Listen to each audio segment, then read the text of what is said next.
എൻ്റെ വീഡിയോ ഇഷ്ടപ്പെടുകയാണെങ്കിൽ ലൈക്ക് ചെയ്യുക, ഷെയർ ചെയ്യുക, കമൻറ്റ് ചെയ്യുക, സബ്സ്ക്രൈബ് ചെയ്യുക.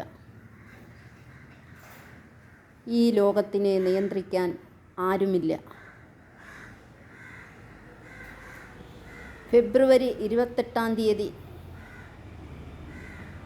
ഇറാനെ ഇസ്രയേൽ എന്ന രാജ്യവും അമേരിക്ക എന്ന രാജ്യവും ആക്രമിച്ചു.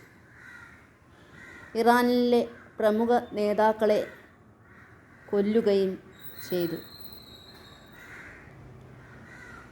എന്നിട്ടും കലിതീരാത്ത ട്രംപും നെതന്യാഹുവും ഇറാനെ ആക്രമിച്ചു കൊണ്ടിരുന്നു. അവർ പ്രതിരോധിക്കുകയും ചെയ്തു.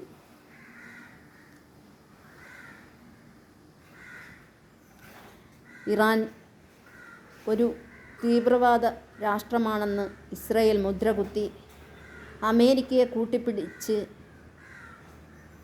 ഇസ്രയേൽ നടത്തുന്ന ഈ രീതി ഒട്ടും ശരിയായ കാര്യമല്ല. ഇന്ന് ലോകത്തെ നിയന്ത്രിക്കേണ്ട UN ഒരു നോക്കുകുത്തിയായി മാറിയിരിക്കുന്നു. ഇവിടെ ലോകത്തിനെ നിയന്ത്രിക്കാൻ ആരും തന്നെയില്ല. അമേരിക്കയും നെതന്യാഹുവും പറയുന്നതാണ് ഇവിടെ നടക്കുന്നത്. കഴിഞ്ഞ ദിവസങ്ങളിൽ പാകിസ്ഥാനിൽ വെച്ച് ഒരു ചർച്ച നടന്നിരുന്നു. എന്നാൽ ആ ചർച്ച ഉണ്ടായപ്പോൾ ഒരാശ്വാസമാണ് തോന്നിയത്, യുദ്ധം അവസാനിക്കുമെന്ന്. പക്ഷേ ആ ചർച്ച പരാജയപ്പെടുകയാണ് ചെയ്തത്. ഇറാൻ ആവശ്യപ്പെട്ട കാര്യങ്ങൾ ഒന്നും അമേരിക്കയും ഇസ്രയേലും അംഗീകരിച്ചില്ല. ഇനിയും യുദ്ധം ചെയ്യുമെന്നാണ് നെതന്യാഹുവും ട്രംപും പറയുന്നത്. ഇത് ലോകത്തിന് അശാന്തി പരത്തുന്ന ഒന്നാണ്.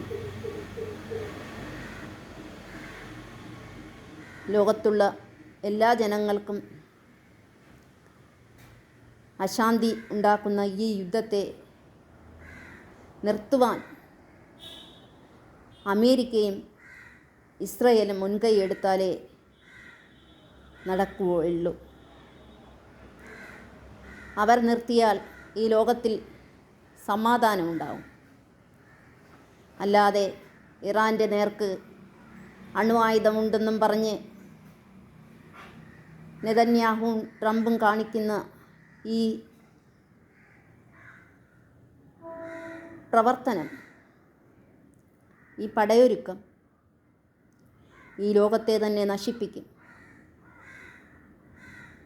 അതുകൊണ്ട് എത്രയും പെട്ടെന്ന് ലോകസമാധാനം ഉണ്ടാകട്ടെ എന്ന് ദൈവത്തിനോട് പ്രാർത്ഥിച്ചുകൊണ്ട് ഞാൻ എൻ്റെ വീഡിയോ അവസാനിപ്പിക്കുന്നു.